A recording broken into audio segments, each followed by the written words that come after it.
ರಾಜ್ಯ ಸರ್ಕಾರ ಅಧಿಕಾರಕ್ಕೆ ಬಂದ ಮೇಲೆ ನಿರಂತರವಾಗಿ ಲಾ ಆ್ಯಂಡ್ ಆರ್ಡರ್ ಪ್ರಾಬ್ಲಮ್ ಪ್ರಾರಂಭ ಆಗಿದೆ.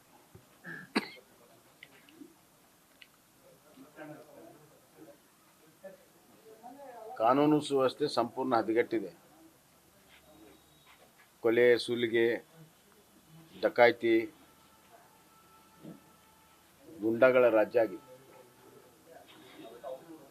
ಸಮಾಜಘಾತ ಶಕ್ತಿಗಳಿಗೆ ಪೊಲೀಸ್ ಸ್ಟೇಷನ್ದಲ್ಲಿ ರಾಜ್ಯ ಮರ್ಯಾದೆ ಸಿಗ್ತಾ ಇದೆ. ಮತ್ತು ಯಾರಾದರೂ ಪೊಲೀಸರು ಕಾರ್ಯಾಚರಣೆ ಮಾಡಿ ಸಮಾಜಘಾತ ಶಕ್ತಿಗಳನ್ನು ಹಿಡಿದ್ರೆ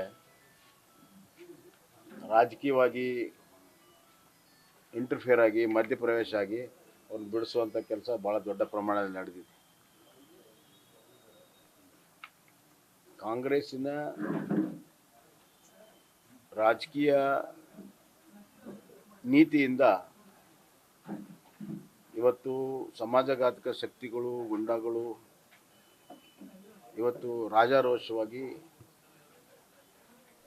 ಎಲ್ಲ ಕಡೆ ಓಡಾಡ್ತಾ ಇದ್ದಾರೆ. ಹಫ್ತಾ ವಸೂಲಿ ಎಲ್ಲ ಜೋರಾಗಿ ನಡೀತಾ ಇದೆ.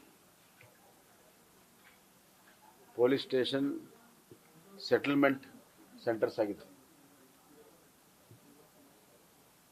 ಕೊಲೆಗಳಂತೂ ಯಾವುದೇ ಭಯ ಇಲ್ಲದೆ, ಪೊಲೀಸರ ಭಯ ಇಲ್ಲ, ಕಾನೂನು ಭಯ ಇಲ್ಲದೆ ನಿರಂತರವಾಗಿ ನಡೀತಿದೆ. ಆತಂಕ ಇರುವಂಥದ್ದು ಮಾಸ್ ಮರ್ಡರ್ಗಳಾಗ್ತಾ ಇದೆ. ಒಂದು ಕಾಲೇಜ್ ಕ್ಯಾಂಪಸ್ಸಲ್ಲಿ ಹಗಲು ಹೊತ್ತು ಎಲ್ಲರೂ ಇದರ ಕಡೆ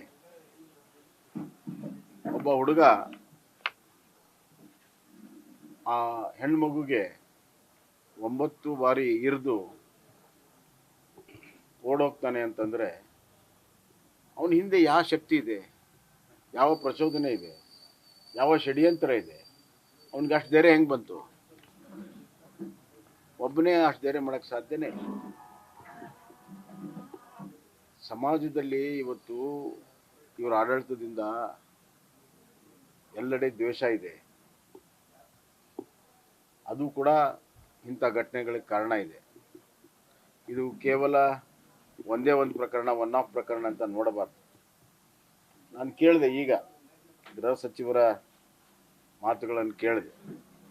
ಅವರಿಬ್ಬರು ಲವ್ ಮಾಡ್ತಾ ಇದ್ರು, ಅವಳೇನೋ ತಿರಸ್ಕಾರ ಮಾಡಿದ ಅಂತ. ಹಂಗಿಲ್ಲ. ಅದು ಇಷ್ಟು ಗೃಹ ಸಚಿವರಾಗಿ ಇಷ್ಟು ಹಗುರ ಹೇಳಿಕೆಯನ್ನು ಕೊಟ್ಟರೆ ಕ್ರಿಮಿನಲ್ಸ್ಗೆಲ್ಲ ಪುಷ್ಟಿ ಬರೆದು ಇನ್ನೇನು ಬರ್ತದೆ?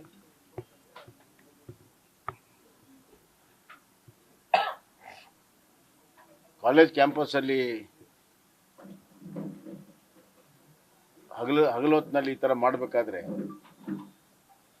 ಅದು ಹಿಂದ್ಗಡೆ ಎಷ್ಟಿದೆ, ಏನಿದೆ ಅನ್ನೋದನ್ನು ಅರ್ಥ ಮಾಡ್ಕೊಳ್ಳದೆ ಪೊಲೀಸರು, ಪೊಲೀಸ್ ಅಧಿಕಾರಿಗಳು, ಗೃಹ ಸಚಿವರು ಮಾತಾಡಿದ್ರೆ.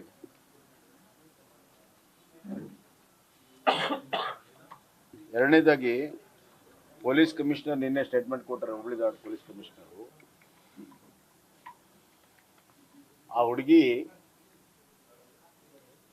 ಆ ಹುಡುಗನ ಲವ್ವನ್ನು ರಿಜೆಕ್ಟ್ ಮಾಡಿದ್ಲು, ಅದಕ್ಕಾಗಿ ಅವನು ಮಾಡಿದ ಅಂತ ಪೊಲೀಸ್ ಕಮಿಷನರ್ ಅಂತಾಳೆ.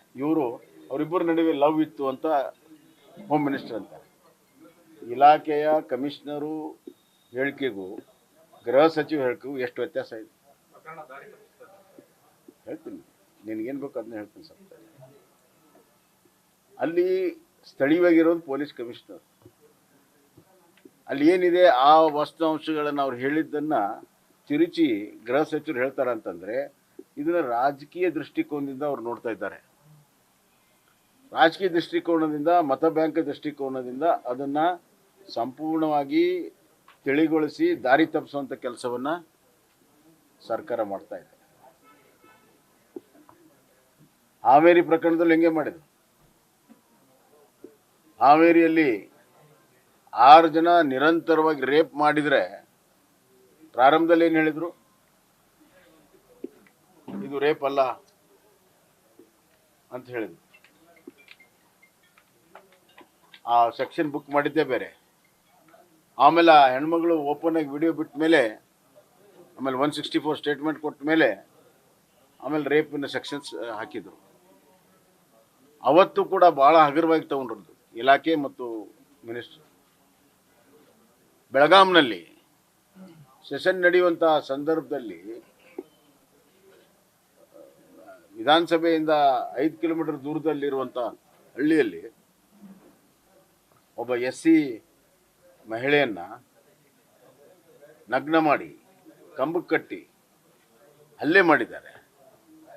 ಅಸೆಂಬ್ಲಿ ನಡೆಯುವಾಗ ಮುಖ್ಯಮಂತ್ರಿ, ಗೃಹ ಸಚಿವರು, ಮಂತ್ರಿಮಂಡಲ, ಸರ್ಕಾರ, ಪೊಲೀಸ್ ಅಧಿಕಾರಿಗಳು, DG ಎಲ್ಲರೂ ಇದ್ದಾಗ ಈ ಥರ ನಡೀತಿದೆ ಘಟನೆ. ಎಲ್ಲಿದೆ ಭಯ?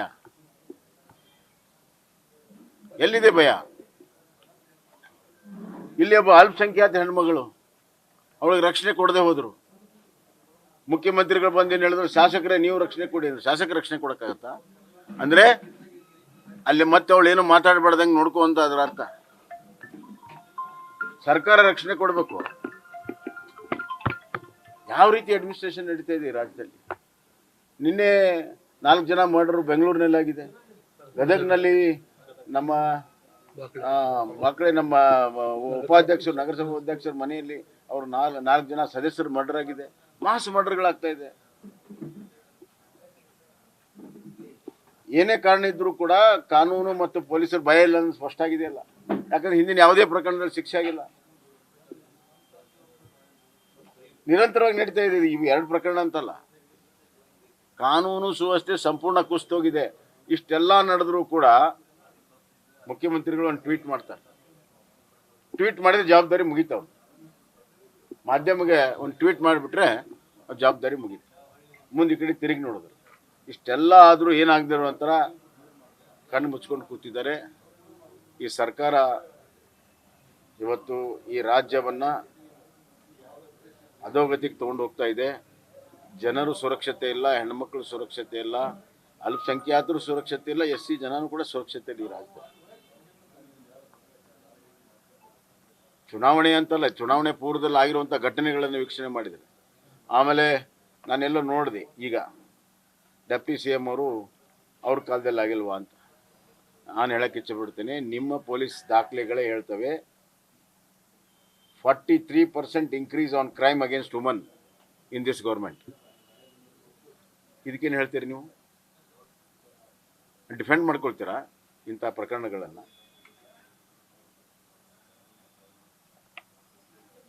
ಆದ್ದರಿಂದ ಈ ರಾಜ್ಯ ಸರ್ಕಾರ ವಿಫಲವಾಗಿದೆ. ಈ ಎಲ್ಲ ಪ್ರಕರಣಗಳ, ವಿಶೇಷವಾಗಿ ಮಾಸ್ ಮರ್ಡರ್ಗಳು ಯಾಕೆ ಆಗ್ತಾ ಇದೆ ಅನ್ನೋದನ್ನು ಉನ್ನತ ಮಟ್ಟದ ಚಿಂತನೆ ಆಗಬೇಕು, ತನಿಖೆ ಆಗಬೇಕು ಮತ್ತು ಪ್ರಿವೆಂಟಿವ್ ಆ್ಯಕ್ಷನ್ ತೊಗೋಬೇಕು. ಹುಬ್ಬಳ್ಳಿ ಕೇಸ್ನಲ್ಲಿ SIT ರಚನೆ ಆಗಬೇಕು. DGP ಕ್ರೈಮ್, ನನ್ other than DGP crime himself should supervise. ಇಲ್ಲಿಯ ಲೋಕಲ್ ಪೊಲೀಸರ ಮೇಲೆ ಯಾರಿಗೂ ಕೂಡ ನಂಬಿಕೆ ಇಲ್ಲ. ಸರ್, ಈಗ ಬೆಳಗಾವಿ ಪ್ರಕರಣ, ಹಾವೇರಿ ಪ್ರಕರಣ ಮತ್ತು ಈ ಹುಬ್ಬಳ್ಳಿ ಪ್ರಕರಣ ಎಲ್ಲವನ್ನೂ ಕೂಡ SITಗೆ ನೀವು ಆಗ್ರಹ ಮಾಡ್ತಾನೆ ಇದ್ದೀರಿ. ಬಟ್ ಸರ್ಕಾರ ಯಾವುದನ್ನು ಕೂಡ SIT ಕೊಡ್ತಾ ಇಲ್ಲ. ಹೌದು, ಯಾಕೆ ಕೊಡ್ತಾ ಇಲ್ಲ ಅಂತಂದರೆ ಅವರು ಕೆಲವ್ರನ್ನ ರಕ್ಷಣೆ ಮಾಡಬೇಕಾಗಿದೆ, ಅದಕ್ಕೆ ಕೊಡ್ತಾ ಇಲ್ಲ. ಭಾಳ ಸ್ಪಷ್ಟವಾಗಿದೆ. ಇಷ್ಟೆಲ್ಲ ನಡೆದರೂ ಕೂಡ ಇವತ್ತು ನೋಡಿ, ಹುಬ್ಬಳ್ಳಿ ಪ್ರಕರಣ ಆದ ತಕ್ಷಣವೇ ಒಂದು ಟ್ವೀಟ್ ಮಾಡಿದ್ರು, ಮುಗಿತಾ. ಕೂಡಲೇ DG ಎಲ್ಲ ಕರೆದು ಏನಾಗಿದೆ, ಯಾಕೆ ಹಿಂಗಾಗ್ತಾ ಇದೆ, ಬೇಕಾದವ್ರನ್ನ ಅರೆಸ್ಟ್ ಮಾಡಬೇಕು. ಈಗ ಹುಬ್ಬಳ್ಳಿಯಲ್ಲಿ ನಮಗಿರೋ ಮಾಹಿತಿ ಪ್ರಕಾರ ಮತ್ತು ಆ ಮಗುವಿನ ತಂದೆ ತಾಯಿಗಳೇ ಕೊಟ್ಟಿರೋ ಮಾಹಿತಿ ಪ್ರಕಾರ ಇನ್ನೂ 4 ಜನ ಅದ್ರ ಹಿಂದೆ ಇದ್ದಾರೆ. ಅವ್ರ ತಂದೆನೇ ನನಗೆ ಹೇಳಿದ್ದು. ಇನ್ನೂ 4 ಜನ ಹಿಂದೆ ಇದ್ದಾರೆ. ಅವ್ರ ಹೆಸರು ಕೊಟ್ಟಿದ್ದಾರೆ. ಅವ್ರ ಹೆಸರು ಕೊಟ್ಟರು ಕೂಡ ಇನ್ನೂ ಅರೆಸ್ಟ್ ಮಾಡ್ತಾ ಇಲ್ಲ. ಅವ್ರನ್ನ ಯಾಕೆ ಅರೆಸ್ಟ್ ಮಾಡ್ತಾ ಇಲ್ಲ? ಅವ್ರ ತಂದೆಯವರೇ ಆ ಯಾವ ಮಗು ಇವತ್ತು ಇರ್ತಕ್ಕೆ ಬಲಿಯಾಗಿದೆಯೋ, ಅವ್ರು ಕಾಂಗ್ರೆಸ್ ಕಾರ್ಪೊರೇಟರ್ ಇರಲಿ, ಯಾರೇ ಇರಲಿ, ಆ ತಂದೆಯವರೇ ಹೆಸರು ಕೊಟ್ಟಿದ್ದಾರೆ. ಹೆಸರು ಕೊಟ್ಟಿದ್ದನ್ನು ಇವ್ರು ತನಿಖೆ ಮಾಡ್ತಾ ಇಲ್ಲ, ಅರೆಸ್ಟ್ ಮಾಡ್ತಾ ಇಲ್ಲ. ಯಾರು ರಕ್ಷಣೆ ಮಾಡಕ್ಕೆ ಕೊಟ್ಟಿದ್ದಾರೆ ಇವರು?